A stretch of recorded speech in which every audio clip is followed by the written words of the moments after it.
Hi, this is Bob Litchfield. I'm a lawyer in Auburn, California. I'm also an author, a speaker, and a teacher of business law.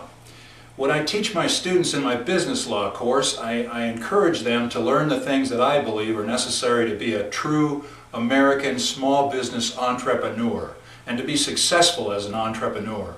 But there are some things that are taught in the school system which frankly I feel run counter to encouraging successful business entrepreneurship.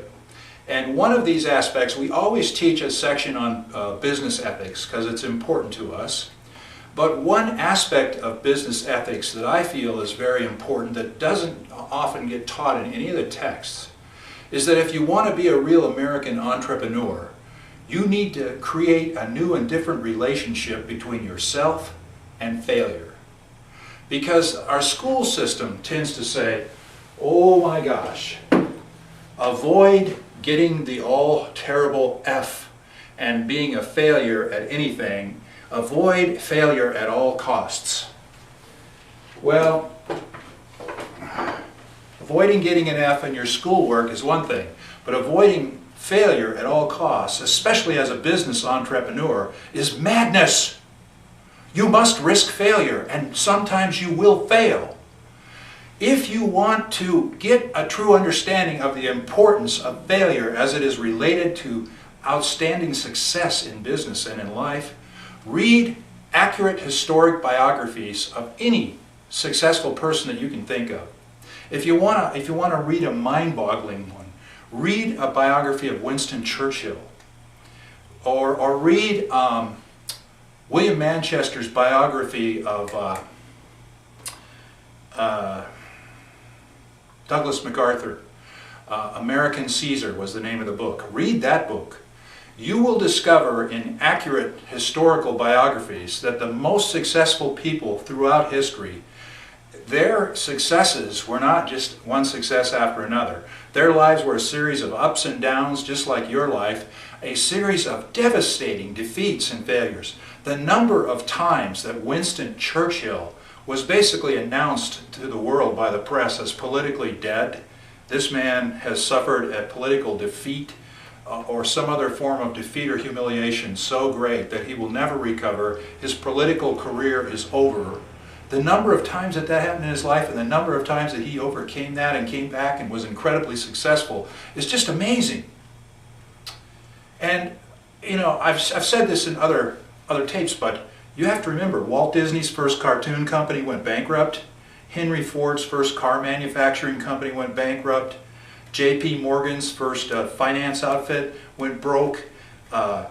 Theodore Judah, who built the great transcontinental railroad across the United States, his first railroad company out in California went bankrupt. And you know, history is just replete with examples of that. Abraham Lincoln had 17 different major personal and financial business failures in his life before becoming president, changing the history of the world forever. So failure is something that you should get into a new and different relationship with. You should understand that if you want to succeed in business, you're going to have to be willing to risk failure, and you will fail.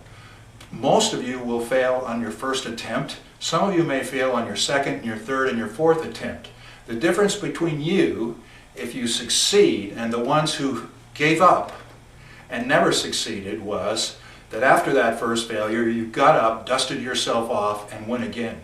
And the other people who had the school child attitude of avoid failure at all costs felt like if they failed one time, there was something wrong with them, and they gave up, discouragement. So why am I telling you this? Well, a couple of reasons. First of all, here's what I believe.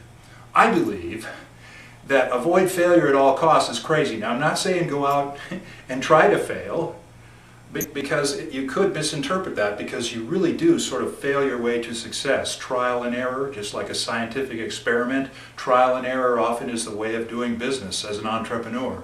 So you do fail, but don't go out looking for failure. But if you get hit with failure, be okay with it. Be in a relationship with failure like the relationship that Thomas Edison had with it when they said, you've failed at 1,000 different experiments now on how to create a light bulb. Why don't you give up? And he said, those 1,000 failed experiments were not really failures. They were 1,000 lessons in what doesn't work to make a successful light bulb. I'm getting closer. Eventually I'll find the successful way to create a workable light bulb. And he did find it because he kept going, you see. So get into a different relationship with failure and be okay with it. Get up and dust yourself off and go again. What that requires, though, who beats you up the most when you have something that happens that's not good in your life? You do. You are your own worst critic, your own worst enemy, the one who always beats you up the most. So if you're going to be in business and you're going to go out and take risks and risk failure, you need to make an agreement with yourself, preferably before the first failure occurs. And the agreement goes something like this. Okay, I'm going to try to avoid failure. I'm going to pursue success with all my heart and soul. But if I do fail, I am going to give myself a soft landing place within my own heart.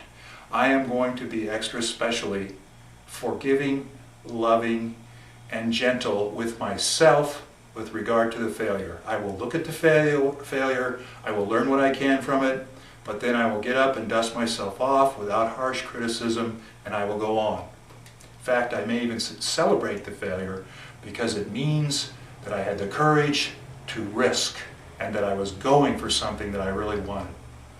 Now, the one other thing about failure, I say, as someone who has spent a lifetime studying successful business entrepreneurs and successful leaders, is that if, in fact, you're not having some kind of major failure or devastating result in your life at least once every 4 or 5 years, then the chances are that you're not trying hard enough. You're not doing life to the fullest.